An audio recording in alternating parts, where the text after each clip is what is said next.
Quem é LEED transforma. O LEED apoiou a aprovação da Política Nacional de Resíduos Sólidos, lei que reformula o saneamento básico brasileiro. Quem é LEED inova. O LEED ajudou a criar o Pacto pelo Esporte, um acordo entre empresas patrocinadoras do esporte brasileiro. Quem é LEED educa. O LEED colabora com o Instituto Ayrton Senna em projetos de educação que chegam a 1,5 milhão de crianças a cada ano. Quem é LEED conecta. O LEED promove a conexão para alavancar relacionamentos, parcerias e novos negócios. Quem é LEED conquista, movimenta, renova, realiza, faz o futuro. Quem é LEED participa.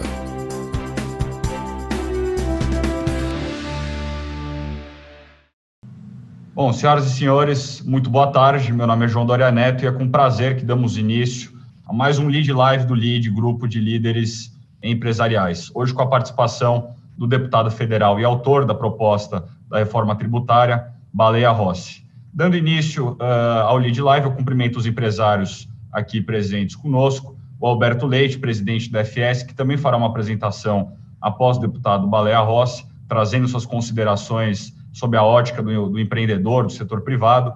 Luiz Fernando Furlan, chairman do LEED, anfitrião e moderador desse encontro, junto com Roberto Janete da Fonseca, membro do Comitê de Gestão do LEED, presidente do LEED Energia. Ele e o nosso chairman do LEED, Luiz Furlan, farão a condução do debate desse encontro de hoje. Cumprimento também os empresários que participarão conosco do debate, o Hermínio Lute, CEO da BCG Liquidez, e o Ronaldo Correa Martins, CEO e fundador da Ronaldo Martins e Advogados. Eu reforço aqui o agradecimento em nome de todo o LEED, a presença do deputado Baleia Rossi, ele que, além de ter uma carreira extensa como deputado, é um dos cotados, grandes cotados, para presidir a Câmara dos Deputados. Então, uma honra tê-lo conosco nesse diálogo aqui com esses empresários, e agradecer aos empresários aqui presentes conosco que estão nos assistindo pela web.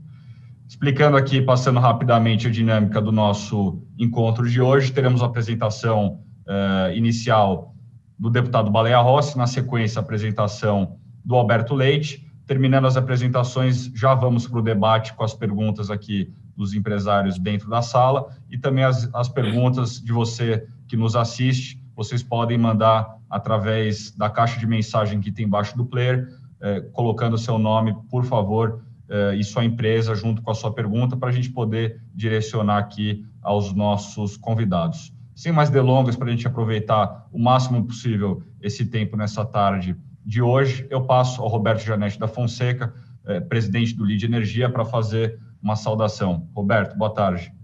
Boa tarde a todos. Começar cumprimentando aqui meus colegas do LEED, Luiz Fernando Furlan, João Doria Neto, e especialmente o deputado Baleia Rossi, que nos dá a honra aqui da presença para discutirmos a reforma tributária.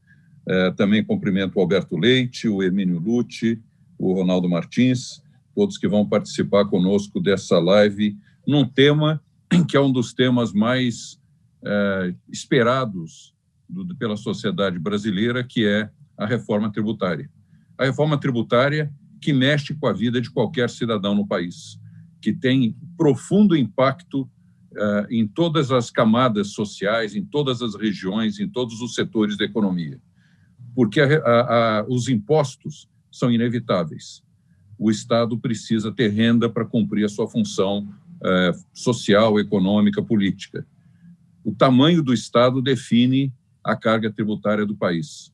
Obviamente que nós vemos no Brasil que nós temos um Estado muito grande, um Estado oneroso, e, portanto, a nossa carga tributária não só é grande, como é complexa. Talvez até pior do que ser grande, ela é complexa.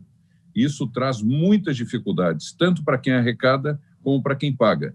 Então, nós vamos aqui discutir como que vamos poder caminhar com essa reforma tributária de uma forma consensual, convergente, e aí eu acho que a habilidade política do deputado Baleia Rossi, sem dúvida, vai fazer diferença, porque é preciso ouvir os setores econômicos, as classes, as categorias profissionais, o setor público, o setor privado, para formar esse consenso, esse grande consenso nacional que pode resultar numa reforma tributária virtuosa, que venha trazer renda, geração de emprego e desenvolvimento para o nosso país, que há 4 ou 5 anos não sai do lugar.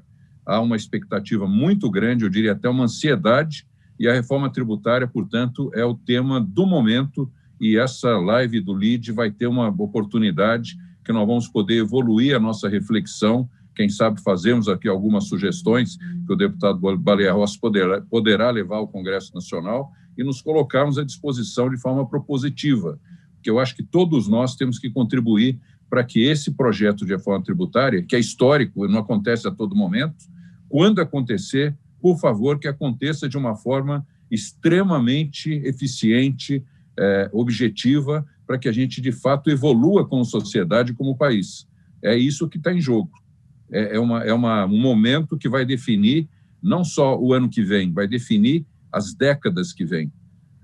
Muitos anos pela frente, as próximas gerações que vão viver sob o signo dessa reforma tributária que nós vamos aqui discutir. Então, dito isso, eu acho que podemos passar para... Johnny, talvez você queira, então, fazer agora... Claro. O Luiz Furlan vai fazer a saudação? Isso, Roberto. Queria só reforçar em cima da sua saudação, que deputado, o LEAD hoje é o maior grupo empresarial do país, reunindo mais de 1.700 empresas do setor privado, muitos deles aqui nos acompanhando, que tenho certeza que estão à disposição em ajudar, em se mobilizar para a gente ter essa reforma andando o quanto antes. Tenho certeza que a maioria deles aqui está muito engajado nesse tema, como o Roberto falou. Então, aproveitando só para reforçar isso, e passo ao nosso chairman do LEAD, ministro Luiz Furlan, para fazer sua saudação. E, Furlan, se quiser também já fazer uma provocação aqui para a apresentação do deputado, a palavra é sua. Obrigado, Johnny. Boa noite a todos, em especial ao deputado Baleia Rossi e aos demais já mencionados. Reforma tributária é uma novela, né? Mas é uma novela daquelas que não termina. Eu acompanho esse assunto há mais de 20 anos, quando houve um grande movimento pró-reforma tributária no campo empresarial, e eu acompanhei o então presidente da Fiesp a Brasília para uma daquelas marchas pela reforma tributária. E estivemos com o presidente da Câmara, o presidente do Senado, outras autoridades, e todos nós levávamos um bottom, já naquela época, hein, Johnny? Você não é do tempo dos bottoms, né? Agora são adesivos. Reforma tributária já. E tanta coisa aconteceu, tanta coisa passou, a economia evoluiu de tal forma que eu, hoje, analisando o que está acontecendo no Brasil e no mundo, vejo que os tributos do tempo antigo estão perdendo a sua efetividade. Deputado, você acredita que nos Estados Unidos, se uma dona de casa quer fazer um bolo, ela pode alugar por horas uma batedeira de bolo, ao invés de você ter em casa uma batedeira que você faz um bolo a cada não sei quanto tempo e fica ali parado. Então, a posse dos bens físicos, estou dizendo uma coisa tão estranha como essa, porque no caso dos veículos, isso está acontecendo e vai acontecer muito mais acentuadamente, onde a posse do veículo, para que fique 90% do tempo parado, não vai acontecer mais. Então, a tributação precisa olhar isso e olhar também as transações digitais. Talvez aproveitar agora a entrada em funcionamento do Pix nessa semana, né? Como é que isso vai acontecer? Porque transações feitas via smartphone. Quer dizer, coisas que naqueles tempos meus de Fiesp nem eram inimagináveis. Então, eu sei que estamos mastigando esse assunto há tempo, é muito meritório o trabalho que está sendo feito no projeto da Câmara Federal. Nós mesmos no LIDE já recebemos o API, né, para apresentar isso há um ano, ou mais de um ano atrás, né? E também os demais que proponham. Mas seria muito importante ouvi-lo hoje e também pensar na tributação do futuro, né? Como vai ser possível fazer uma horizontalização de tributação para que haja uma efetiva cobrança de imposto e não uma evasão como existe hoje. Muito obrigado. Obrigado, Furlan. Só por respeito ao roteiro aqui, eu vou ler o currículo do deputado Baleia Rossi para já passar a palavra a ele. Formado em Direito, já aos 20 anos, Baleia Rossi se tornou vereador em Ribeirão Preto. Entre 2002 e 2010, atuou como deputado estadual por São Paulo, sendo eleito deputado federal em 2014 e 2018. Hoje é líder do MDB na Câmara, presidente nacional do partido e autor da proposta de emenda constitucional 45/2019, que propõe a unificação de 5 impostos, PIS, IPI, COFINS, ICMS e ISS, em apenas um, o Imposto sobre Bens e Serviços, o famoso IBS. Com a palavra, o deputado Baleia Rossi. Boa tarde a todos. Primeiro, agradecer ao LIDE pelo convite. Para mim é um privilégio poder conversar com um grupo tão seleto e um grupo que torce pelo Brasil, que trabalha pelo Brasil, que gera emprego no Brasil, que são os grandes empreendedores do nosso país. Saudar o João Dória Neto, agradecer pelo convite, o ministro Furlan, Ronaldo Martins, o Alberto Leite, o Hermínio Lute, o Roberto Janetti, dizer que eu sou um entusiasta desta matéria que é a reforma tributária. O ministro Furlan falou de uma novela mexicana, e é verdade, desde a Constituição de 88 fala-se que é necessária a reforma tributária, mas infelizmente muito pouco se avançou nessa matéria. A gente tem um sistema tributário cumulativo, complexo, que atrapalha o crescimento do país, tira a competitividade das nossas empresas, portanto, é uma matéria mais do que urgente, né? Nós vivemos um momento de pandemia que impactou a nossa economia, a economia mundial, mas também a nossa economia. A gente sabe que toda a população sofreu, nós temos mais de 160 mil mortos, um momento triste da nossa história, e os impactos econômicos também são grandes, portanto, há uma expectativa que agora, pós-eleição municipal, o Congresso retome com uma agenda reformista. Nós já conseguimos alguns avanços importantes, já no governo do presidente Michel Temer, com a PEC do teto de gastos, com a reforma trabalhista, com a reforma do ensino médio. Nesse governo do presidente Jair Bolsonaro, nós conseguimos, com um grande protagonismo da Câmara dos Deputados e do Senado, do Parlamento, ao lado do governo, avançar com a reforma da Previdência, que era um tema também delicado e urgente. Então, nós temos hoje um Congresso reformista, que acabou paralisando os avanços, principalmente na área econômica, que estavam reagindo com a pandemia. nós entendemos que não há outra resposta que o Congresso brasileiro possa dar para todos, senão a retomada desta pauta. É uma novela mexicana porque não tem fim, porque, infelizmente, ao longo da nossa história, sempre a aprovação de uma reforma tributária, e nós tivemos bons deputados trabalhando por isso, nós tivemos envolvimento da sociedade, nós tivemos muitos debates na Câmara nos últimos 30 anos e no Senado, mas sempre esbarrava em algum interesse que fazia com que não se concretizasse uma reforma tributária. Eu estou animado e posso dizer que hoje é um dia muito especial, porque o presidente Rodrigo Maia, que é o grande entusiasta, o grande patrocinador político da nossa reforma tributária, da PEC 45, está conseguindo ampliar o campo para a aprovação política desta matéria.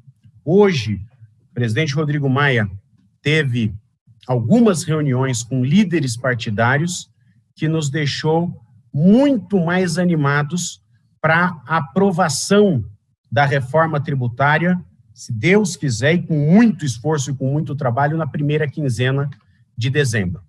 Esse é o desafio que nós estamos colocando. Hoje nós já temos um campo de líderes partidários em torno de 330 votos possíveis para a reforma tributária, lembrando que é uma PEC, portanto, nós teríamos que ter pelo menos 308 votos, mas com diálogo com o governo federal, com a participação do ministro Paulo Guedes, o trabalho do Davi Alcolumbre e do presidente Rodrigo Maia, eu acredito que nós vamos conseguir salvar este final de pauta legislativa com aprovação, pelo menos na Câmara dos Deputados, dos 2 turnos da PEC 45, que é, como vocês conhecem, vocês já falaram com a API, é um estudo do CECIF. O que é a PEC 45? A reforma tributária que eu sou autor. É um estudo muito sério, muito embasado, do CECIF, do Centro de Cidadania Fiscal.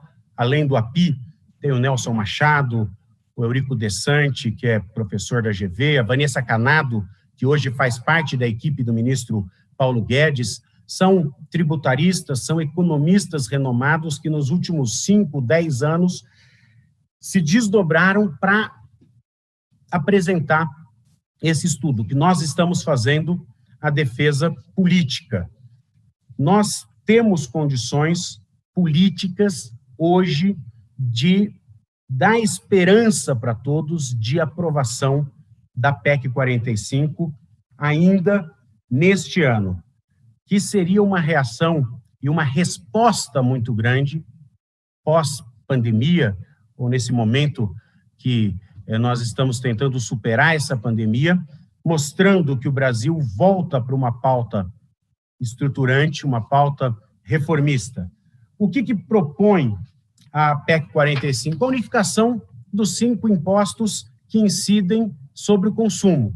O IPI, o PIS e COFINS, que são impostos federais, o ICMS, que é o imposto estadual, e o ISS, que é o imposto municipal. E nós conseguimos, além deste apoio hoje maciço da Câmara dos Deputados, no Senado, com envolvimento direto do presidente das 2 casas, tanto do Davi, que é o autor da PEC 110, que é o estudo do Rauli, que, na verdade, é prima irmã da PEC 45, que comunica também com o projeto do Paulo Guedes, que é o CBS. Portanto, nós estamos agora numa comissão mista fazendo uma compilação das 3 propostas para a gente buscar convergências.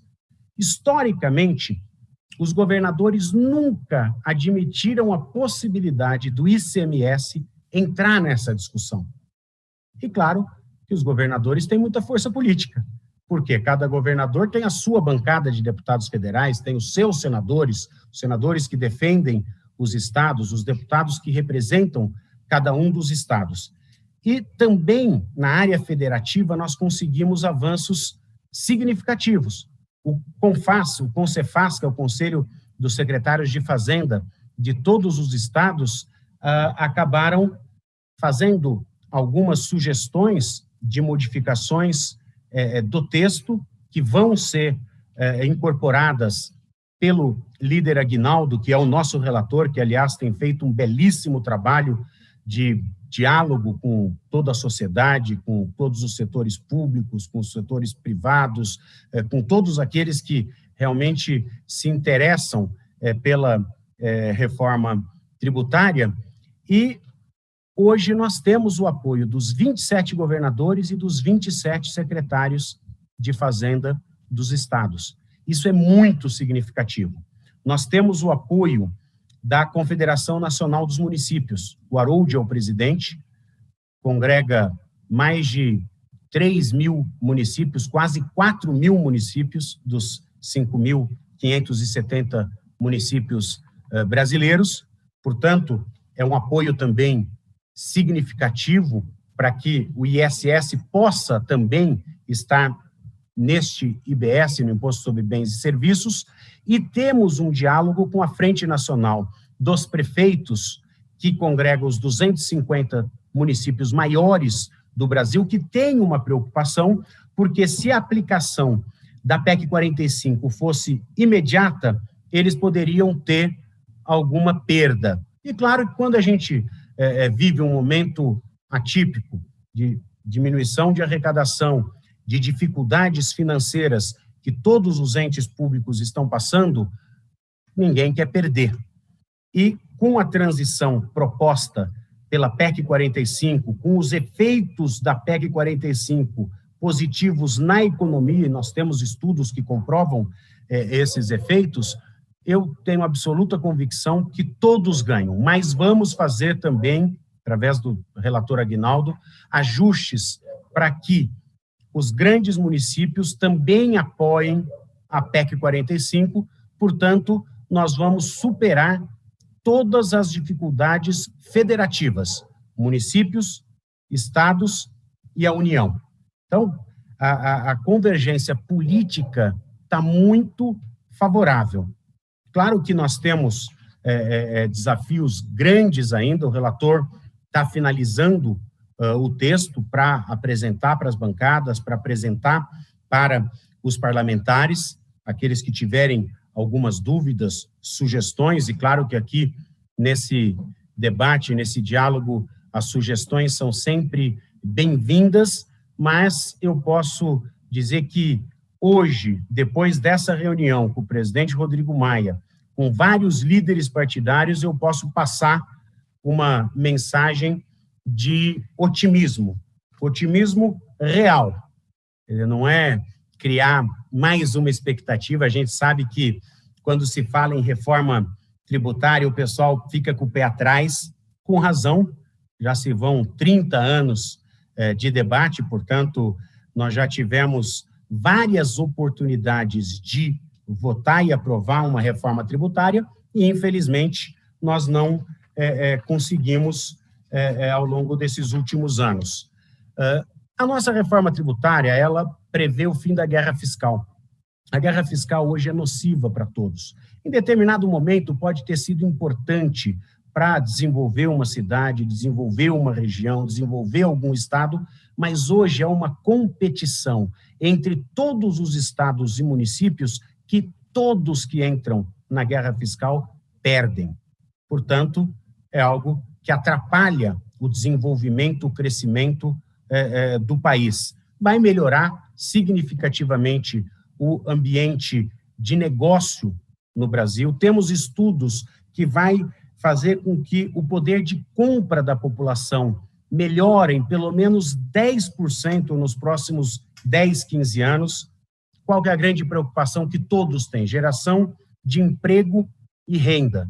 Nós começamos essa pandemia com 12 milhões de desempregados, mais 8 milhões de pessoas que nem estudam e nem trabalham. Portanto, nós estamos falando de 20 milhões de brasileiros que têm capacidade de trabalho, têm força de trabalho e que não estão colocados, não têm perspectiva nenhuma de uma vida digna. Então, nós precisamos, sim, dá uma resposta para que os empreendedores possam gerar emprego e renda. Nós temos um estudo do professor Braulio Borges, da GV, que diz que essa reforma tributária aprovada vai fazer com que o PIB brasileiro tenha uma possibilidade de crescimento potencial de pelo menos 10, 15 pontos nos próximos 10 anos. Isso é dinheiro novo na economia, isso é crescimento, isso é geração de emprego e renda. Para acabar com a guerra fiscal, a gente está propondo um fundo de desenvolvimento regional, que está sendo tabulado para que os estados possam fazer o seu desenvolvimento através do orçamento, que é muito mais honesto, é muito mais transparente. Você sabe, olha, o estado vai ter recurso para, dentro da sua vocação, se desenvolver num crescimento sustentável, que é muito melhor para os estados e municípios. E, claro, dizer, não vai ter aumento da carga tributária, porque a gente sabe que a carga tributária hoje é gigante, ela é impeditiva de novos investimentos, e a ideia da PEC 45 é uma grande simplificação tributária, mantendo a arrecadação que acontece hoje, mas depois da transição, 100% dos impostos sobre o consumo no destino, para que a gente possa organizar a nossa economia.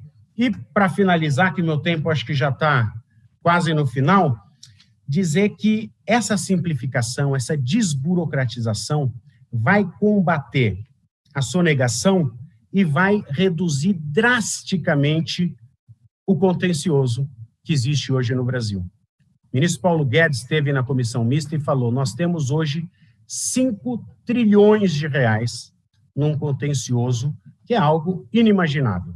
Nenhum país do mundo tem um contencioso tão grande, tão significativo. 1 trilhão no CARF, contencioso administrativo, o restante no judiciário. Portanto, isso já demonstra que o nosso sistema tributário está absolutamente falido. Precisa da simplificação, precisa da desburocratização, e nós estamos absolutamente empenhados para que essa reforma tributária saia do papel, com o apoio dos líderes partidários, com o amadurecimento do Congresso Nacional, com esse viés mais reformista, aproveitar este final de ano, pós-segundo turno, que a gente possa pautar e aprovar a reforma tributária. Só para finalizar, fizeram uma pesquisa entre os parlamentares, que foi publicada esta semana, 71% dos parlamentares já declararam que são a favor da reforma tributária. Portanto, não há nenhum motivo para que a gente deixe de votar uma reforma que pode destravar nossa economia, pode trazer um ânimo novo para todos os empreendedores do Brasil. Muito obrigado, deputado. Brilhante apresentação. Acho que deixa muito claro o futuro da reforma e também uma apresentação, acho que muito esperançosa para a gente que está escutando o senhor hoje.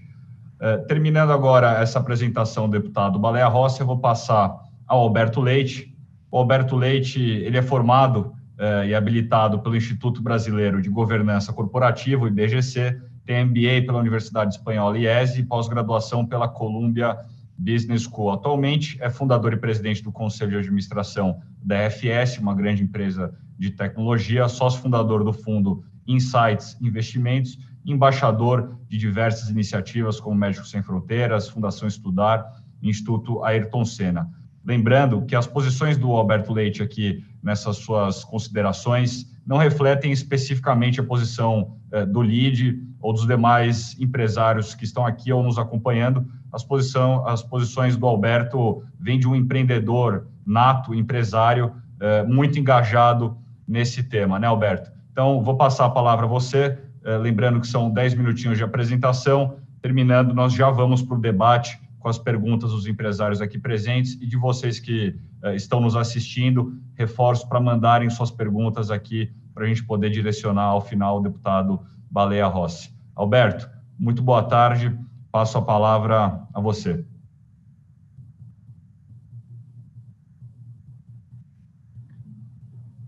O microfone. Opa. Obrigado a todos, obrigado especialmente ao Johnny, ao ministro Furlan, uma boa tarde aí para o Roberto Janete e a excelência, senhor deputado Baleia Rossi, da qual eu manifesto votos de apreço e distinta consideração.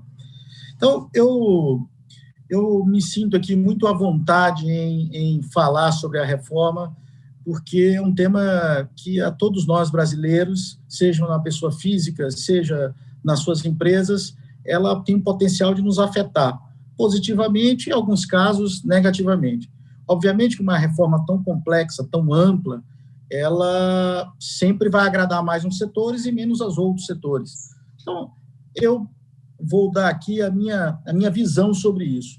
E a minha primeira consideração sobre a fala do excelentíssimo senhor deputado no que diz respeito à geração de empregos, a preocupação com aqueles que nem trabalham, nem estudam, os famosos nem, que somam quase 20 milhões de brasileiros, ao contencioso tributário relatado pelo excelentíssimo senhor deputado, a preocupação em não ter aumento de carga tributária.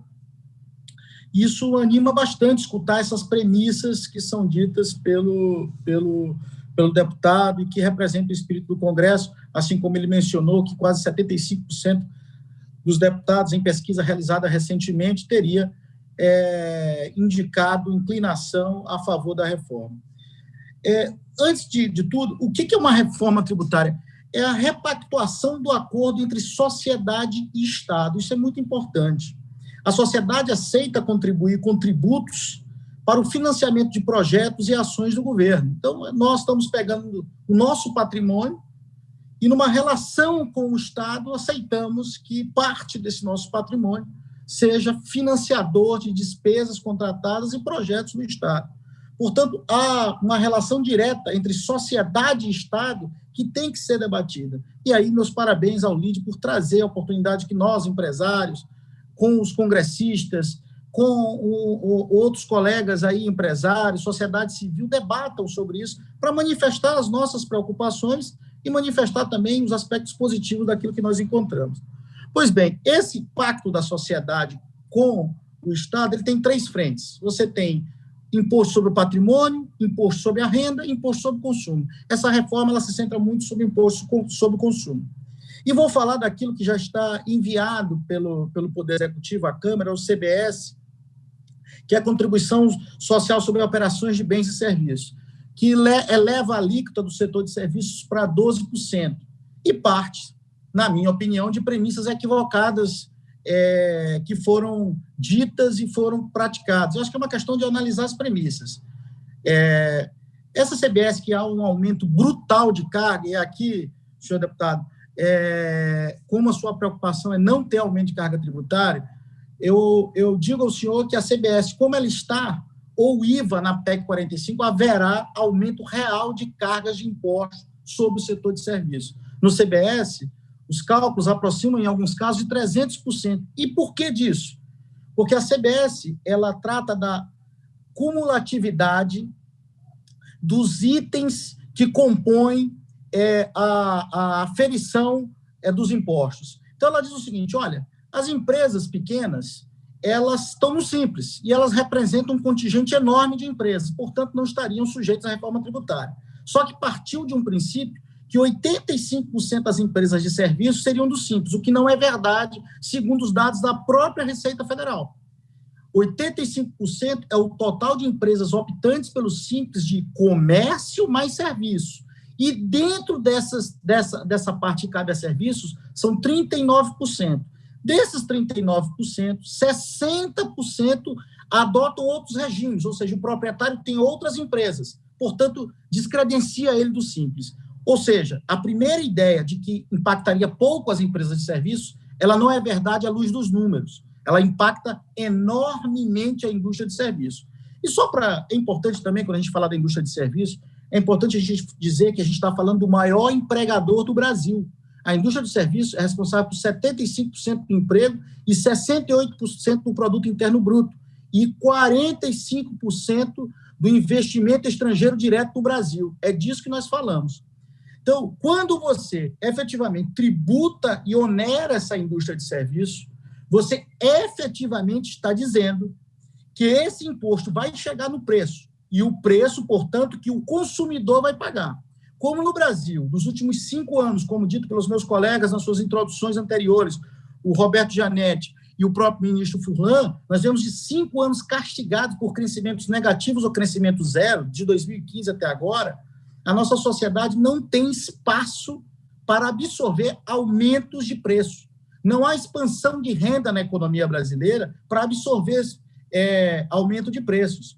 Portanto, o que vai haver na prática, porque quem executa serviço é a população de baixa renda.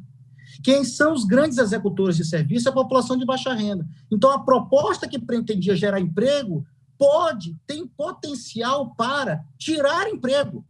Porque no momento que o empresário não consegue repassar, ele se vê na situação que o custo fixo dele não consegue mais ser suportado pela sua receita de vendas. E, portanto, ele tem que reduzir o custo dele. E quem é o principal custo numa indústria de serviço? Pessoas. Toda empresa de serviço é a base de pessoas. E aí vai outro ponto, me permita, deputado Baleia Rossi, uma sugestão, uma humilde sugestão aqui para o senhor, mas é importante olhar a CBS, o APEC 45, e deixar ser creditado o insumo de mão de obra como fator de base de cálculo cumulativo nas empresas de serviço. O principal insumo das empresas de serviços é mão de obra. Não faz o menor sentido todas as outras indústrias, comércio, varejo, terem ser creditados seus principais insumos e a indústria de serviços, o seu principal insumo não ser creditada, que é o insumo da folha. Quer dizer, você precisa de um projeto estruturante para gerar empregos. E a minha opinião, agora com quem tem skin in the game, com quem está na pele no jogo, quem rala todo dia, quem acorda todo dia e vence, e enfrenta, e inclusive sofre dessas às vezes, atrocidades cometidas pela Receita Federal, quem está todo dia no batente, não sabe muito bem que não é possível a indústria de serviços repassar preço. E a reforma, como ela está, a CBS, a contribuição social sobre operações de bens e serviços, ela onera. E onera porque partiram da premissa errada, partiram da premissa que 85% das empresas estariam no Simples e, portanto, não seriam afetadas, o que é falso, notadamente falso. E segundo, que em sendo pouco atingida, ela teria espaço. É claro, e nós não podemos ignorar que o mundo inteiro, todas as sociedades desenvolvidas, americanas, as chinesas, as europeias, têm crescido à base da indústria de serviço e inovação. A China, por exemplo, é um grande exemplo de um grande país que tem trocado seu modo de desenvolvimento de uma economia altamente industrializada por uma economia de serviços e inovação. Os Estados Unidos já fez esse movimento no passado. É importante esse movimento ser feito porque aí é onde está o crescimento. E, portanto, é importante, claro, que essa indústria seja tributada conforme a sua relevância. Mas você onerar esta indústria vai acarretar em pejotização. Nós vamos aumentar os tribunais trabalhistas com PJ, porque o fato de você não poder se creditar deste principal insumo da indústria de serviços, que é folha de pagamento, leva a pejotização e entupimento da Justiça do Trabalho, onerando o tamanho do Estado e, portanto, precisando de mais impostos, vai levar a um aumento muito grande de sonegação fiscal, porque você imagina um cabeleireiro, você imagina uma pequena escola, um pequeno hospital, um pequeno restaurante sair de uma carga tributária e se aumentar em quase 300% essa carga tributária. Provavelmente, muitos que já foram os maiores sofredores da Covid foram a indústria de serviços, foi quem mais sofreu, porque ela depende de mobilidade tanto para prestar o serviço quanto para consumir o serviço. E esta indústria, que, novamente, repito, representa 75% dos empregos formais no Brasil e 68% do PIB tem que ser considerado a uma luz mais racional. Ou se tem alguma elaboração mais sofisticada de crédito da folha de pagamento para essa indústria, ou se realmente refaz esses cálculos à luz, sim, de premissas da própria Receita Federal, mostrando que não é válida a tese de que 85% das empresas de serviços estariam no Simples e, portanto, não seriam afetadas. Não é verdade isso. Então, eu aqui trago a visão de um empresário que, inclusive, investe em outras empresas. E aí, senhor deputado, eu também gostaria de fazer uma ênfase, aquilo que o senhor falou aqui para finalizar, sobre o contencioso tributário. Nós, empresários, qualquer empresário no Brasil, qualquer um, que fez um processo de fusão-aquisição, o dito M&A, Merger and Acquisition, ou seja, comprou e vendeu empresa e, portanto, ele fez jus ao ágio que ele pagou acima do patrimônio, quer dizer, todo aquele ganho que ele pagou em cima do patrimônio pela empresa que ele adquiriu, ele absorve isso no seu novo balanço. Mas acontece que, em 100% dos casos, a Receita Federal ignora qualquer legislação e vai lá e multa as empresas, inclusive, às vezes, com processos criminais contra os seus administradores, como se fizesse isso para enganar o fisco, e esbarra no CARF. E o CARF tem hoje R$1 trilhão sendo discutidos, R$1 trilhão sendo discutido de ágio. O Brasil é um dos poucos lugares do mundo, e veja bem o que eu estou dizendo, um pouco lugar do mundo que advogado tributarista é bilionário. Advogado tributarista bilionário se encontra em Brasil e talvez mais nenhum outro Brasil. É claro que há uma disfuncionalidade nisto. É claro que há. É preciso aproveitar essa reforma tributária para pacificar esse entendimento do que é ágil e o que não é. Para que dê clareza e segurança jurídica aos investimentos, para que possa fluir. O Estado não intervenha nesse processo. O Estado possa intervir em saúde, educação, segurança, e não em relações privadas entre as companhias. Então, a minha sugestão ao senhor é que veja esse tema do ágil e reflita isso também na proposta para que dê fluidez ao sistema. Porque todos nós, empresários, qualquer um aqui que tenha passado por um processo de fusão e aquisição, está hoje, se não está com processo criminal nas costas, está também com um processo no CARF, sendo questionado por um procedimento que ele leu na lei, que está escrito na lei, mas, de forma discricionária, o auditor da Receita Federal vai lá e faz a autuação e esbarra onde? No CARF, discutindo R$1 trilhão.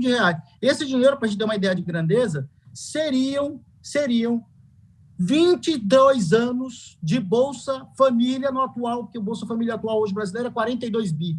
Seriam 22 anos de Bolsa Família. Então, acho que está na hora da gente tentar amadurecer esse debate e levar esse debate da sociedade para vocês, congressistas. Muito obrigado, Johnny, e estou à disposição para as perguntas.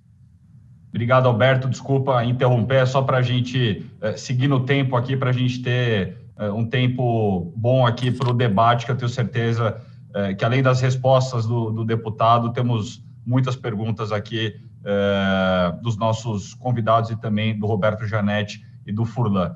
Então, para a gente dar início ao nosso debate, já vou passar ao Roberto Janetti da Fonseca, presidente do Lide Energia, para começar a condução desse debate aqui. Roberto, se quiser fazer as suas considerações, e na sequência a gente passa ao Ronaldo e ao Hermínio, eu peço, Ronaldo e Hermínio, que sejam objetivos na pergunta, porque nós temos só até às 19h30 aqui esse encontro e temos perguntas do público que está nos assistindo.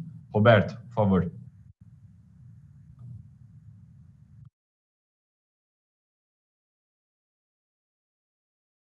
Ativados. Pronto, estou desativado aqui. Bom, muito boas duas apresentações do deputado Baleia Rossi e os comentários do Alberto Leite, absolutamente pertinentes, necessários para reflexão. Antes de passar as perguntas aqui para o Hermínio e o Ronaldo, eu vou falar só uma frase, né, título até de provocação do debate, para que eles também possam comentar sobre isso, e que é uma reflexão do ponto de vista da lógica. Bom, o primeiro ponto é o seguinte: quanto maior for a estrutura de governo, maior será a necessidade de arrecadação. Portanto, a reforma administrativa tem que vir também junto da reforma tributária, porque o pé não pode ser maior que o sapato. Nós temos que diminuir o tamanho do Estado. Eu sei que isso não faz da noite para o dia, mas se nós não começarmos dando uma resposta, um sinal para a sociedade civil de que haverá um esforço de redução do Estado, a sociedade não está disposta a pagar pelo Estado, pela hipertrofia do Estado. Vamos deixar claro isso, não está disposta a pagar pela hipertrofia do Estado. Aí, quando a carga tributária é alta, e nós temos uma carga alta, maior a propensão à sonegação. Eu diria até, no limite, deputado Baleia Rossi, se a carga tributária fosse 100%, todos nós sonegaríamos, porque não daria para pagar imposto. A gente teria que tirar algum para sobreviver. Estou falando do absurdo, mas quando você chega a 35, 40, a base de arrecadação começa a diminuir, porque tem muita gente sonegando, tem muitos setores na informalidade. Então, aí com a base tributária alta, precisa de uma eficiência arrecadatória, e a nossa eficiência arrecadatória é baixa. Portanto, a gente também arrecada mal com todo esse litígio tributário que foi aqui falado, e, portanto, isso também é uma demonstração de grande equívoco que nós temos hoje no nosso sistema tributário. E aí, quanto maior a carga tributária, e aí entra a questão da regressividade, menor o consumo. A população mais pobre paga mais imposto, ela tem uma renda baixa e não consegue consumir aquilo que seria desejável, necessário para a sua própria sobrevivência e dignidade. E, com isso, menor o consumo, menor a produção. Menor a produção, menor a base de arrecadação de novo. Então, eu acho que nós estamos num círculo vicioso e depreciativo da nossa economia que tem que ser rompido. E passa pela redução da carga tributária no consumo. Porque na hora que a gente reduz a carga tributária no consumo, portanto, estamos falando aqui do IBS, nós vamos poder aumentar o consumo, aumentar a produção e, com isso, também reduzir a sonegação. O setor do comércio, representado por grandes líderes, que o senhor conhece quem são, não preciso repetir o nome deles aqui, tem falado do imposto sobre movimentação financeira como uma variável de ajuste da arrecadação tributária e aumento da base de arrecadação, porque traria à luz da arrecadação aqueles contribuintes que hoje não estão pagando nada ou quase nada. Eu assim, no âmago, eu sou contra o imposto de movimentação financeira, mas eu reconheço a virtude arrecadatória e fiscalizatória que ele tem.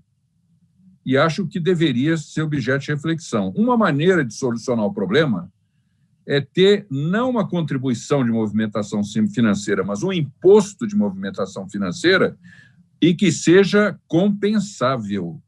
E como que ele é compensável? A cada trimestre, pela SPED eletrônica, você tem os créditos que a empresa pode tomar financeiramente para pagar imposto de renda e outras contribuições federais e até estaduais, que aí tem o ICMS junto, que podem, portanto, ser compensáveis. E para o pessoa física, para o CPF, volta junto com a restituição do imposto de renda. O CPF também, você tem lá os seus créditos de movimentação financeira ao longo do ano. O banco faz isso apertando o botão. Então, eu acho que não deve ser desconsiderada, para efeito de reflexão, essa variável de ajuste que poderia reduzir a base de consumo do IBS e aumentar a base de arrecadação sobre todos os produtos com a fórmula compensável.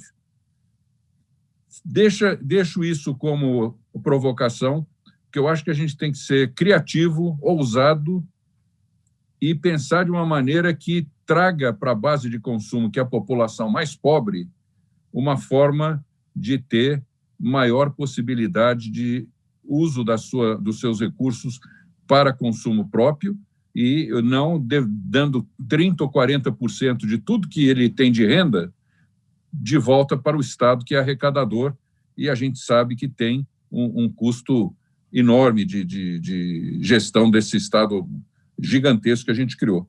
Bom, falei a frase, está um pouco longa, mas falei essa reflexão. Passo, portanto, agora para o Hermínio Lucci, CEO da BCG Liquidez, para que ele faça suas considerações. Por favor, Hermínio.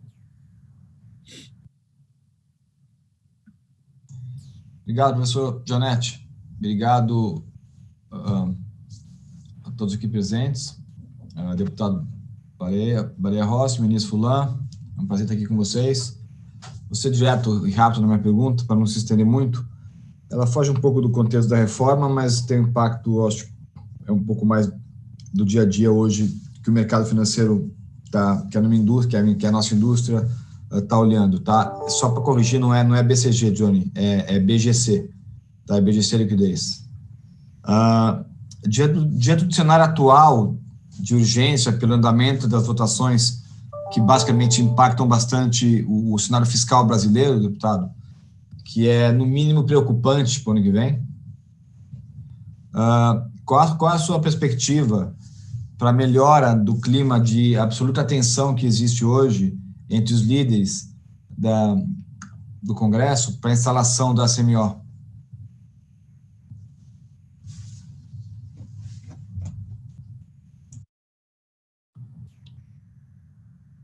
Obrigado, Hermínio. Deputado, vou passar você só corrigindo aqui e já pedindo desculpa pelo erro. Como a gente segue um roteiro aqui, está escrito errado no roteiro, está invertido as letras. Desculpa, Hermínio, e passo ao Baleia. Valeu, obrigado, João. Bom, agradecer por todas as considerações. A gente sabe que quando a gente discute reforma tributária, a gente acaba tendo bastante polêmica, bastante debate. Isso, nós já estamos com a PEC 45 tramitando na Câmara dos Deputados há 1 ano e meio. E estamos fazendo esse trabalho de diálogo, de conversa, de ajustes no texto. E, claro que nós não vamos conseguir fazer com que todos considerem esta reforma tributária como a ideal ou a que melhor tenha condições de organizar a nossa economia. Nossa pretensão é que ela seja o início de uma grande mudança tributária brasileira, que é simplificação, que é desburocratização. Como já foi falado aqui, nós temos renda, patrimônio e consumo. Ela se atém mais à questão do consumo, e as outras reformas serão necessárias e nós vamos trabalhar nelas. Esperamos que o governo envie outras propostas para que a gente possa avançar no tema. Mas acho que esse início da reforma sobre os impostos de consumo vai ter, com absoluta certeza, uma reação muito positiva para a nossa economia. O Alberto Leite fez considerações importantes sobre a questão dos serviços. Eu acredito que se nós tivermos a transição na PEC 45 para as empresas, a transição é de 10 anos. Existe já um diálogo para que essa transição diminua, mas ela é importante, por quê? Primeiro, para dar segurança jurídica.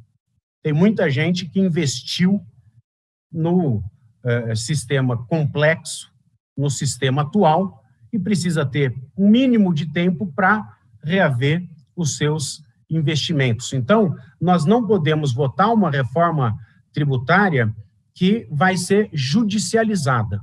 Então, acho que a transição foi uma ideia que foi colocada na PEC para dar segurança jurídica e para que os efeitos positivos da votação da reforma possam já aparecer imediatamente para que a economia destrave e todos os setores sejam beneficiados.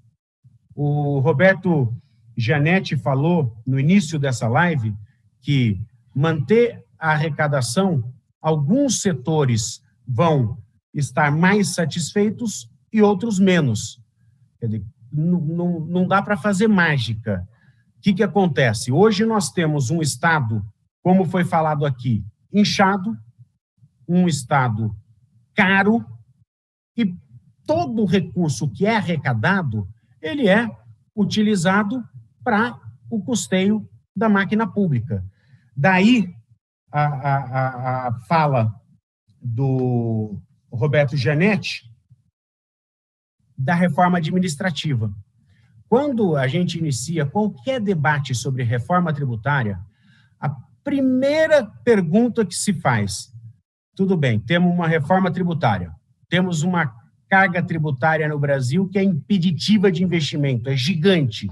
Nós vamos diminuir a carga tributária? Nós vamos ter, na PEC 45, a diminuição do custo Brasil, a simplificação. Os produtos vão ser mais baratos porque nós não vamos ter cumulatividade. Nós vamos ter uma organização de cobrança 100% no destino que vai organizar a nossa economia e organizar os investimentos dentro das vocações de cada região, de cada cidade, de cada estado. Mas a verdade é que, nesse primeiro momento, nós não conseguimos diminuir a carga tributária. É o primeiro passo para que a gente possa diminuir. Mas, para diminuir a carga tributária no Brasil, nós precisamos votar e aprovar a reforma administrativa. Ela já está no Congresso Nacional, ela já está na Câmara dos Deputados, vai ser encaminhada para a comissão especial para que se discuta. Eu acredito que é o tema para o próximo semestre. Eu acredito que, se a gente conseguir, nesse ano ainda, votar a reforma tributária e avançar nas discussões para a reforma administrativa, é um campo muito positivo para que as coisas aconteçam no nosso país. Temos a questão da CPMF, que foi colocada pelo ministro Paulo Guedes. Depois, o próprio presidente Bolsonaro, ele não tem convicção que esse é um tema que possa avançar. Eu, conceitualmente, sou contra a CPMF. Por quê? Porque eu acho que, nos últimos anos, todas as tentativas de mexer em tributação no Brasil acabaram com o aumento da tributação. E nós não temos mais espaço para aumentar a tributação, para aumentar a carga tributária, para aumentar a arrecadação. Acho que a CPMF, pura e simples, ela tem um efeito arrecadatório. Ela não organiza a economia, ela não melhora o ambiente de negócio, ela não vai dar oportunidade para que as empresas invistam e possam crescer. Agora, não sou contra o debate da CPMF. Por quê? Porque, se ela vier com o estudo do Ministério da Economia, que vai ter um efeito positivo para a economia, nós temos a obrigação, enquanto parlamentares, de discutir toda e qualquer proposta vinda do Ministério da Economia e dos outros ministérios do governo federal. Portanto, eu não sou contra a discussão. O próprio presidente Rodrigo Maia, que sempre se coloca contra a CPMF, ele já sinalizou que a discussão pode ocorrer. Agora, acho que simplesmente criar a CPMF, você acaba não criando condições da nossa economia reagir. E a questão da folha de pagamento, que tem a tal da desoneração da folha. Hoje o Brasil é um dos países que mais tributa quem emprega. Então, isso é grave, isso atrapalha a geração de emprego, isso faz com que menos empregos existam no mercado, e claro que é uma discussão também que tem que ser feita. Acredito eu que o Ministério da Economia deverá encaminhar projetos, propostas, para que a gente possa deliberar, da mesma forma como nós estamos fazendo com a reforma tributária. A gente tem um tempo de maturação, tem um tempo do debate, tem um tempo do diálogo, de ouvir todos os interessados, mas nós não podemos deixar de fazer esses grandes debates. Sobre a questão do Hermínio Lucci, da CMO, nós tivemos agora uma questão que acabou travando as matérias em discussão na Câmara dos Deputados, que é a disputa pela Comissão Mista de Orçamento. Nós temos um acordo para que o Elmar Nascimento, do DEM da Bahia, seja o presidente da CMO, o senador Márcio Bittar, do Acre, será o relator, e existe uma disputa que, infelizmente, está atrapalhando o bom andamento das matérias importantes para o nosso país. Hoje, nós já conseguimos destravar, eu até olhei algumas vezes para baixo, porque nós estamos, nesse momento, votando a MP 993, que é uma medida provisória que fala sobre a prorrogação dos contratos do INCRA. Portanto, hoje nós estamos deliberando no plenário matérias de interesse do governo. Não existe ainda uma data para se instalar a comissão de orçamento, porque está tendo uma disputa política, infelizmente, para que não se cumpra o acordo que foi feito no final do ano. Todos os anos, a CMO ela é feita por acordo dos líderes e dos seus membros. Portanto, o nosso trabalho está sendo também para que a gente possa, o mais rápido possível, instalar a CMO. O presidente Davi Alcolumbre e o presidente Rodrigo Maia já vislumbram a possibilidade da LDO já ir direto para o plenário, para que não haja grande prejuízo, mas o ideal, e o nosso trabalho tem que ser para que a gente consiga um mínimo de entendimento para que a CMO possa trabalhar, possa apresentar o relatório do orçamento, para que a gente entre no ano já com o orçamento aprovado e com as rúbricas definidas.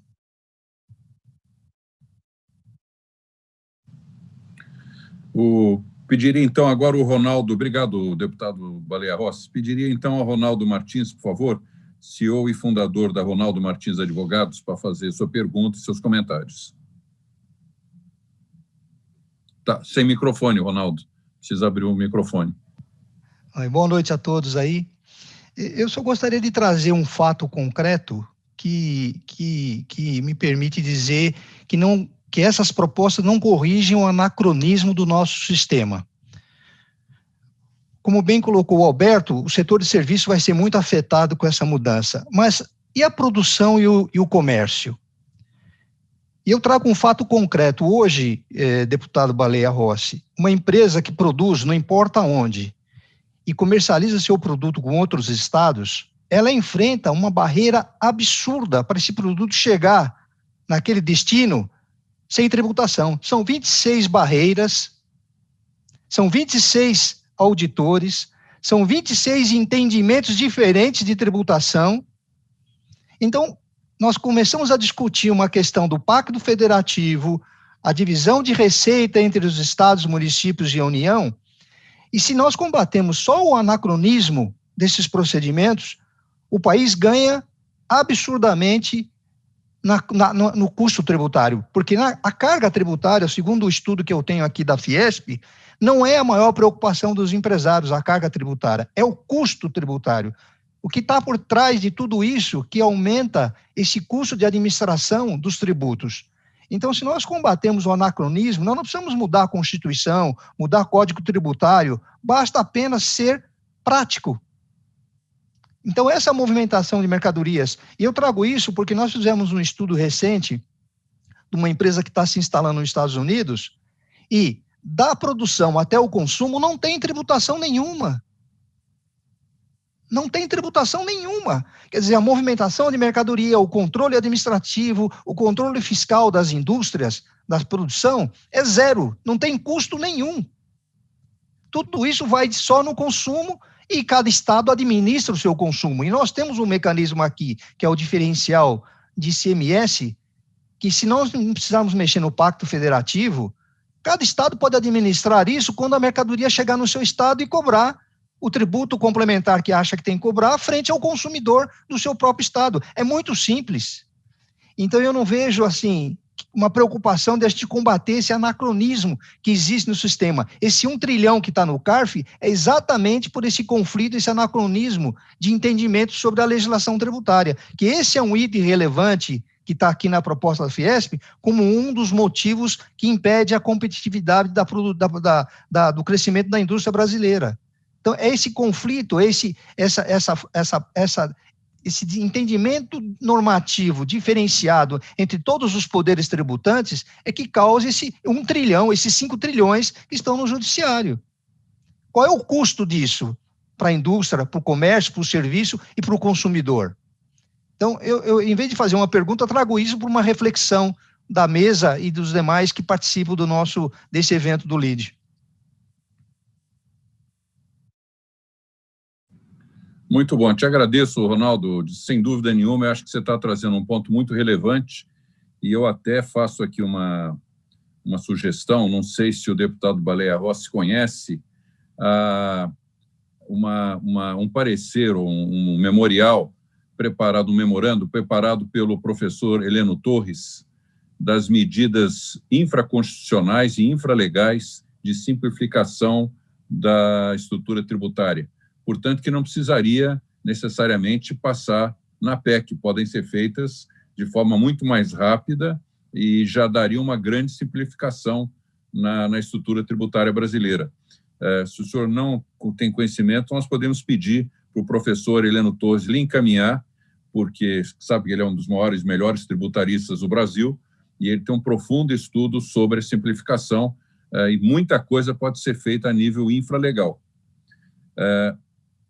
Um outro ponto também a colocar aqui é uma proposta também de outro integrante aqui do LIDE, que é o professor Paulo Rabelo de Castro, que fez uma proposta, ele tem uma proposta de reforma tributária mais ampla, mas tem um mecanismo na proposta dele que é muito bom, que se chama o ONDA.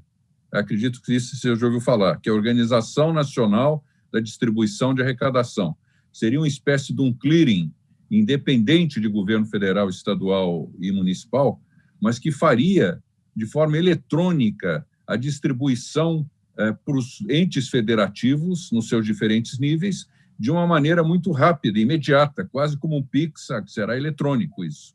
Então, isso dá também muito mais credibilidade para o sistema, especialmente para o Concefaz, ter confiança de que não vai ter o seu recurso retido ou chantageado, como às vezes acontece, entre o governo federal e estadual.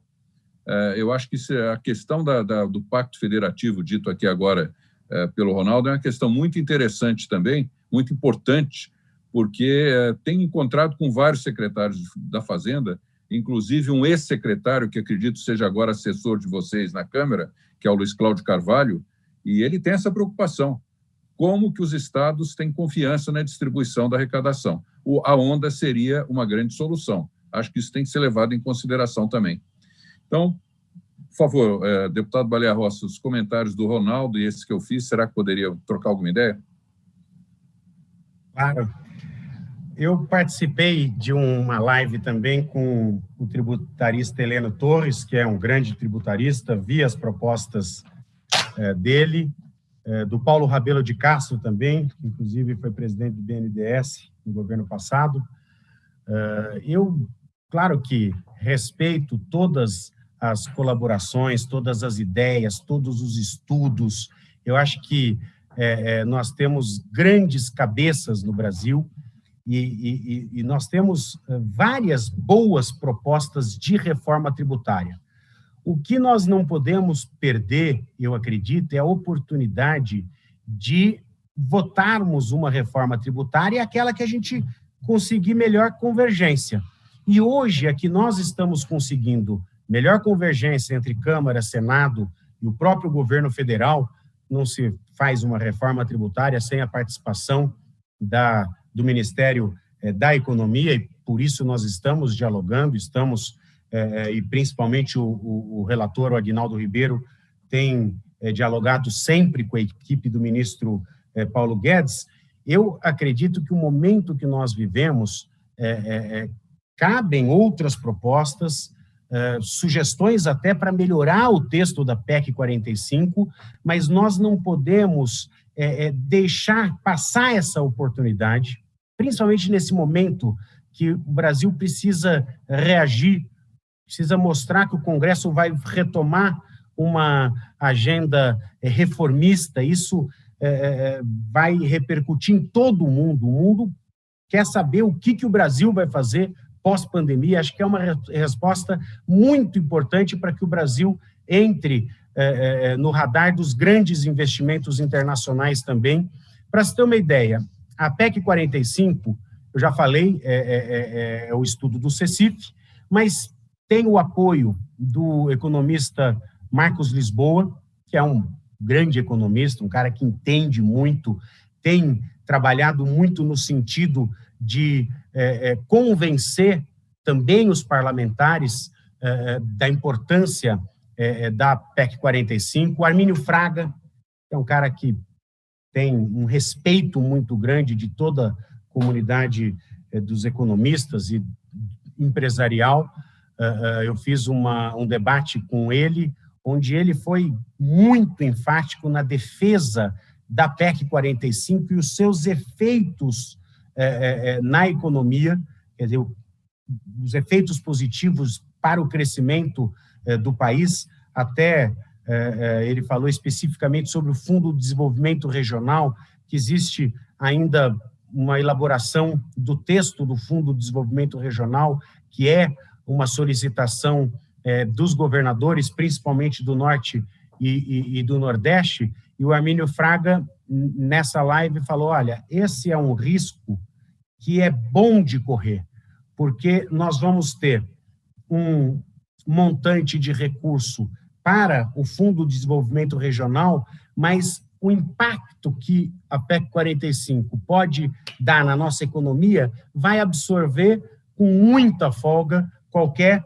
tipo de investimento. Temos o Maílson da Nóbrega, o Henrique Meirelles e tantos outros economistas que têm defendido a PEC 45. Portanto, eu acho que nós temos boas propostas, nós temos bons debates, vamos ter que fazer a reforma tributária nas outras áreas que não são englobadas pela PEC 45, mas acho que nós vivemos um momento agora muito propício, que a PEC 45, a reforma tributária, está madura e oportunidade política, às vezes, a gente não vai ter a mesma daqui a 6 meses. Portanto, o nosso empenho é realmente de votar a reforma tributária ainda esse ano.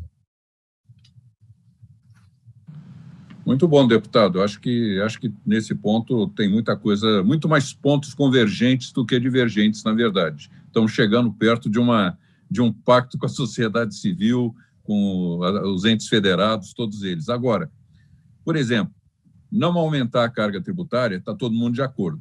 Ela tem que ter efeito neutro. Uma simplificação, está todo mundo de acordo. Uma distribuição equilibrada entre os entes federados, para não haver ganhadores e perdedores, está todo mundo de acordo. Mas tem alguns pontos que ainda são gritantes, que a gente não vê ainda na PEC 45 uma solução factível para alguns problemas que são crônicos na nossa estrutura tributária. O que o Alberto apontou, a questão do setor de serviços, acho que isso ainda tem que ter uma melhor formulação. Esse assunto não pode ficar do jeito que está. Outro, que eu até vou reunindo várias perguntas que foram feitas, talvez a gente não tenha tempo de perguntar todas elas, que seriam mais de uma dezena, mas muitos falam aqui como é que vamos atacar o problema da sonegação e da informalidade na nossa economia. A estimativa, deputado, eu tenho aqui que foram sonegados, a estimativa, né, em 2017, 415 bilhões de reais. Portanto, é uma dinheirama, estamos falando de 20% ou 30% da arrecadação total. E alguns setores, inclusive essa questão da evolução da tecnologia de informação, criou o que estão chamando agora do camelódromo eletrônico e que não paga imposto. Nós temos setores que estão numa sonegação flagrante, que a concorrência desleal passou a ser entre o que não paga contra o que paga. Não é mais admissível isso, porque acaba levando aquele que paga, que é a empresa séria, organizada, a ter que sonegar para concorrer por market share.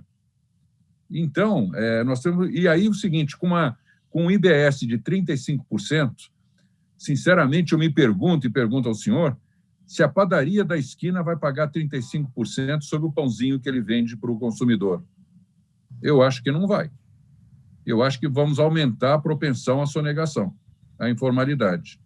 Então, não é melhor pensar também atacar já a questão da regressividade, reduzindo o imposto de consumo, o IBS, e criando o imposto de movimentação financeira de ajuste para deixar a carga tributária neutra, e que esse imposto seja compensável, porque você diz assim, mas se ele é compensável, então não aumenta a arrecadação, aumenta, porque ele vai pegar mais os ricos do que os pobres, porque quem tem uma movimentação financeira, quem faz mais são os ricos, e vai pegar principalmente os sonegadores, aqueles que não pagam nada, e que, inclusive, a Receita vai poder identificar aqueles que estão com movimentação financeira alta e não estão pagando os outros impostos, inclusive o IBS. Vão pôr o dedo na ferida, mandar fiscalização lá e perguntar, você está aqui com uma movimentação financeira de tanto, como é que você não paga IBS? Eu faço essa pergunta. Na sequência da resposta do deputado, vou pedir, se você puder ler as perguntas que estão chegando aqui dos empresários, citando o nome e a empresa deles. As perguntas, se eu não me engano, já estão no seu celular. Deputado. Tá, obrigado. Eu tenho mais de uma dezena de perguntas aqui, Johnny. Quem na dúvida, eu vou ter chance de ler todas. A gente tem mais 10 minutinhos, acho que cabe 2 ou 3 perguntas aí. Tá bom, vamos ser rápido. Bom, foi falado também sobre o Pacto Federativo. A PEC do Pacto Federativo, ela está no Senado.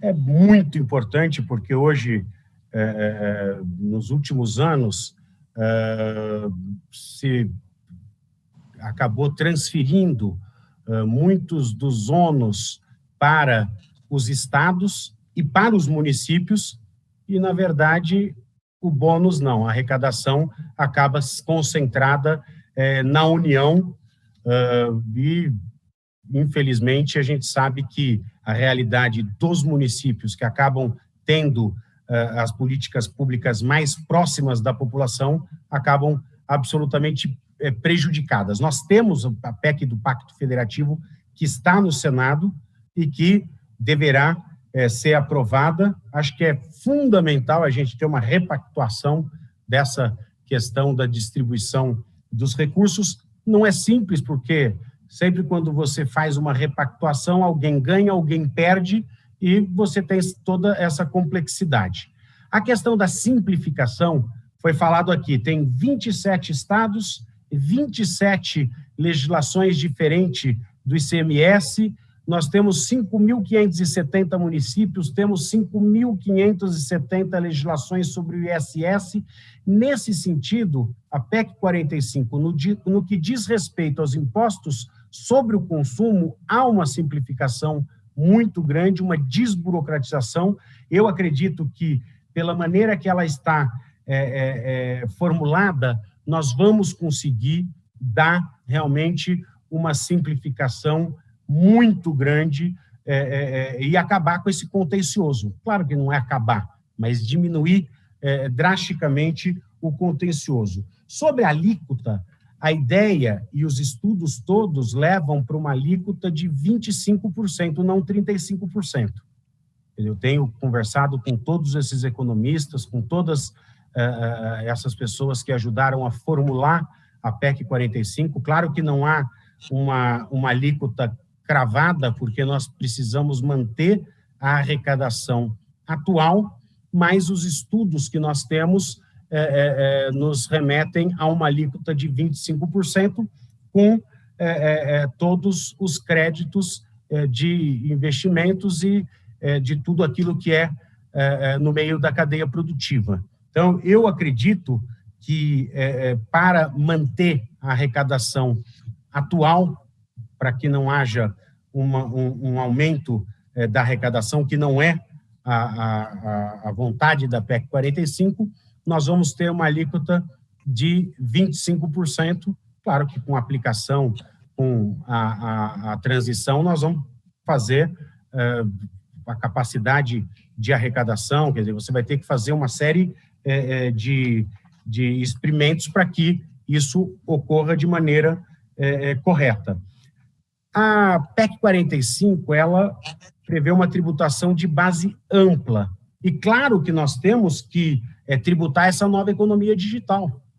Hoje nós temos críticas contundentes que hoje o pessoal faz venda via internet e simplesmente acaba competindo de maneira desleal com quem gera emprego, quem paga imposto, quem tem um estabelecimento. Então, hoje é possível usar tecnologia, e o Brasil precisa usar a tecnologia. Aliás, a tecnologia, na reforma administrativa, vai ser utilizada para diminuir o custo do Estado. É um absurdo a gente ter a tecnologia que nós temos hoje e simplesmente o Estado brasileiro ignora. Então, nós vamos ter que usar essa tecnologia para tributar a nova economia digital com base ampla. E foi falado aqui, eu não me lembro quem que citou, mas nós temos aí o PIX, que é uma... Fui eu que citei. Ministro Furlan, que é a utilização de tecnologia, algo que mudou o sistema. Na segunda-feira, eu tive com o presidente do Banco Central, ele falou da surpresa positiva de todos aderindo ao PIX, ou seja, é a utilização da tecnologia para que a gente possa melhorar o Estado brasileiro e, inclusive, melhorar o retorno de todos os impostos para os cidadãos. O deputado, eu admiro o seu apostolado, né? E essa convicção, né, de que vai levar a bom termo. Em parte, você respondeu a minha pergunta aí, que reiterou dessa convicção de aprovação ainda esse ano, que foi o que o presidente Rodrigo Maia falou numa live nossa, num almoço que nós tivemos, inclusive presencial, e recentemente. Agora, você e eu nascemos no interior. Eu ia perguntar para você, você jura por Deus que isso até o fim do ano realmente vai passar? Ou nós estamos na contagem regressiva. Daqui a pouco é Black Friday, Natal, e você sabe como é que é a Câmara, né? O pessoal debanda. Então, todo mundo é a favor da reforma tributária, mas na hora que tem que pôr os pingos nos is, aí, bom, mas tem isso, tem a pressão e tudo. Então, jura por Deus, deputado?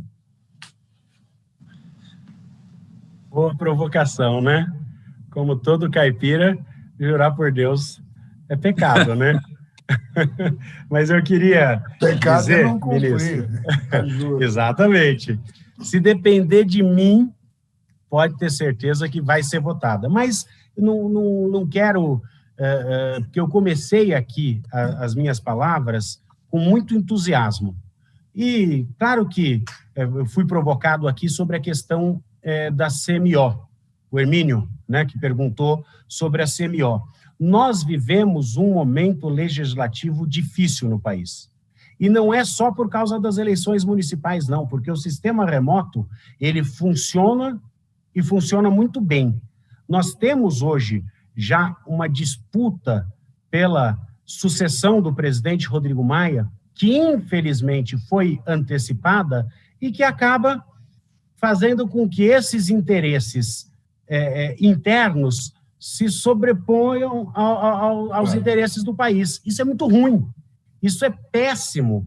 E eu acredito que nós precisamos salvar o semestre na Câmara dos Deputados nessa pauta reformista.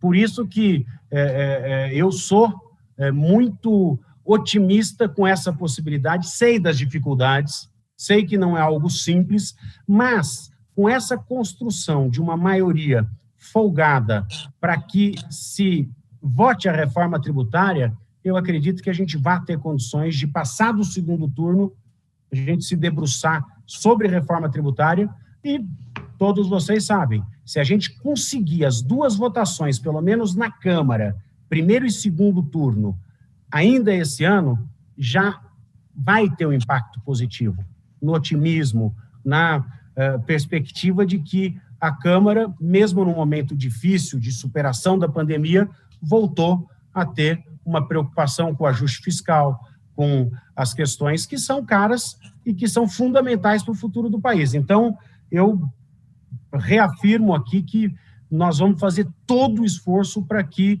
ainda esse ano a gente vote a reforma tributária. Deputado, parabéns pelo seu otimismo e a sua determinação. Acho que é assim que funciona mesmo. Tem que acreditar que vai acontecer.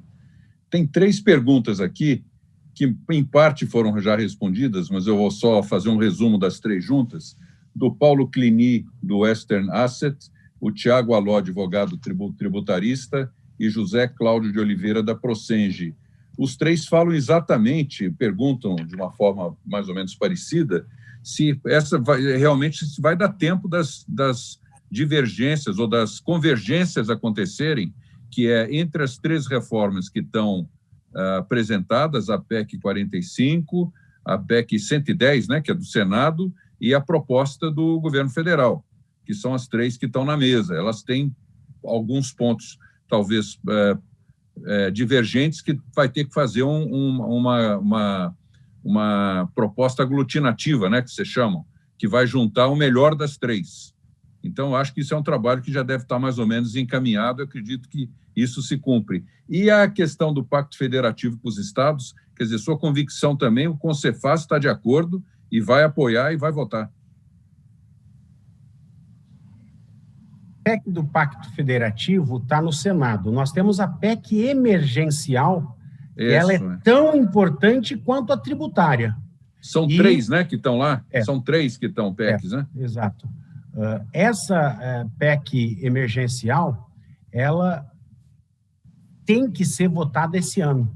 Exatamente. Por quê? Porque nós temos a votação do Senado, depois nós temos um rito de PEC que você precisa ter tantas sessões que praticamente não nos permitirá votar em dezembro. Mas se nós conseguirmos votar no Senado, já é um grande avanço, e aí o presidente Rodrigo Maia até falou, se votar a PEC emergencial no Senado, ele cancela o recesso de janeiro para que a gente possa avançar na PEC emergencial, que seria um sinal muito importante muito também bom para a reação da nossa economia. Sobre a compilação, já está muito bem adiantado. O deputado Aguinaldo Ribeiro, que é o relator, já está praticamente o relatório pronto para começar a visitar as bancadas para tirar uma ou outra dúvida, que são naturais. Nós vimos aqui hoje que muita preocupação. A gente sabe que o empresariado apoia a PEC 45, a reforma tributária, mas tem as suas dúvidas, tem as suas sugestões.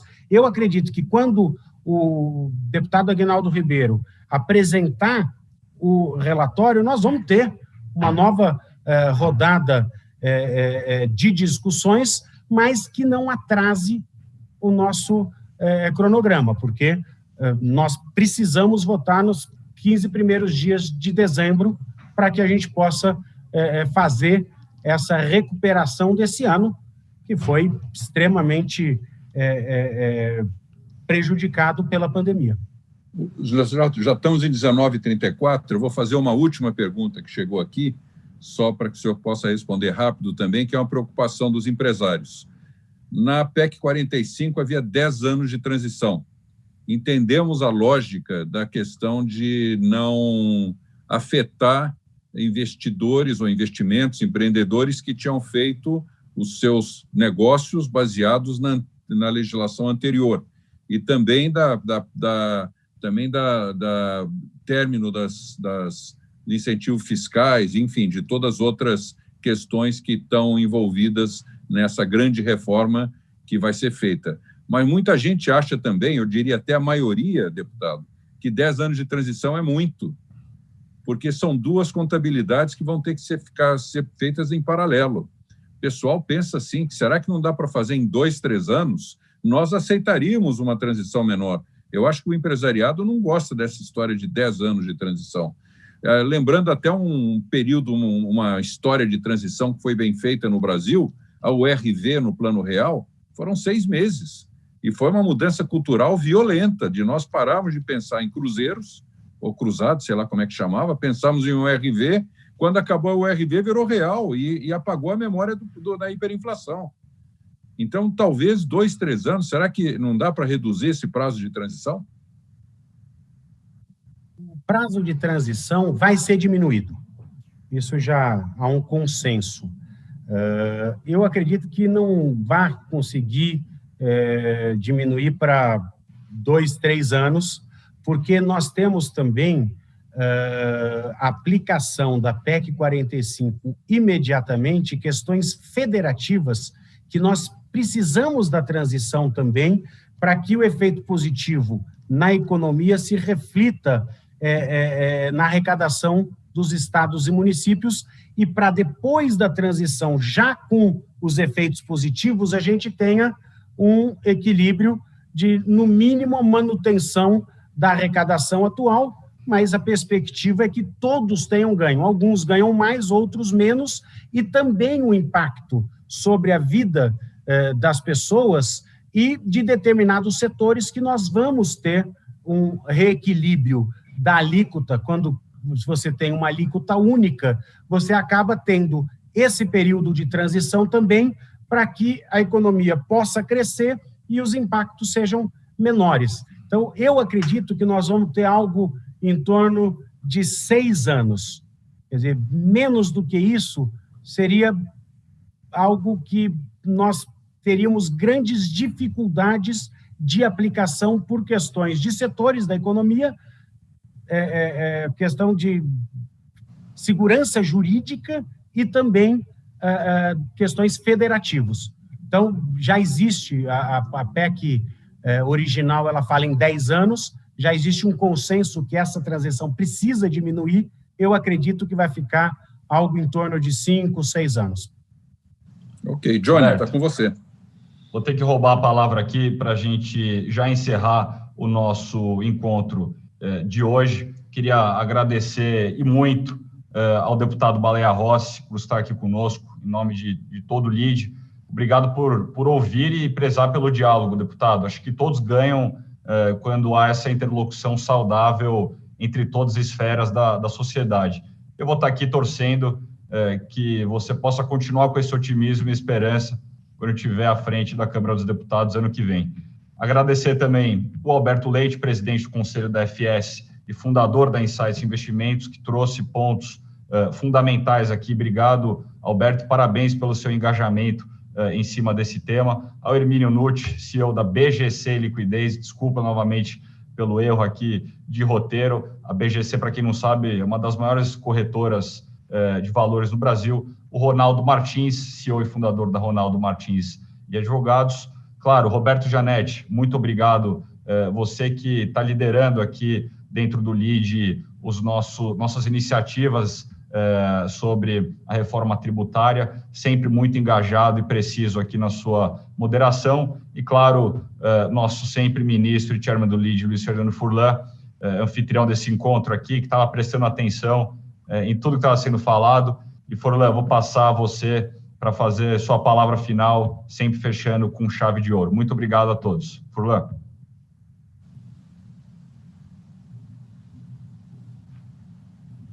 Eu não sei se foi pelo assunto, mas eu tive um quadro alérgico e se vocês olharem para o meu rosto, vão ver a cor que ficou. Eu tive que tomar um antialérgico e pingar colírio. Não, é um negócio assim, daqueles que veio assim de repente, né? Por isso que eu perguntei se o deputado jurava por Deus, porque foi ao meu limite. E dezembro já é a semana que vem, quase, porque quase nós vamos já para o fim do mês, né? E o tempo está curtíssimo, né? Então eu acho que vou pagar promessa em Aparecida lá se a votação sair esse ano. Vou lá, encomendo uma missa de ação de graças. E não é que duvide do deputado, não, mas quando tem, eu, por entender um pouquinho, uma fraçãozinha de política, eu sei que quando tem uma questão política, como é a sucessão na Câmara e a sucessão no Senado, a turma só pensa naquilo mesmo, né? Bom, boa sorte, deputado. Estou torcendo por você. E obrigado a todos. Muito obrigado a todos. Encerramos aqui o Lead Live de hoje. Agradecer a todos vocês que nos acompanharam aqui e que mandaram perguntas. Obrigado e uma boa semana a todos. Boa noite. Boa noite, obrigado.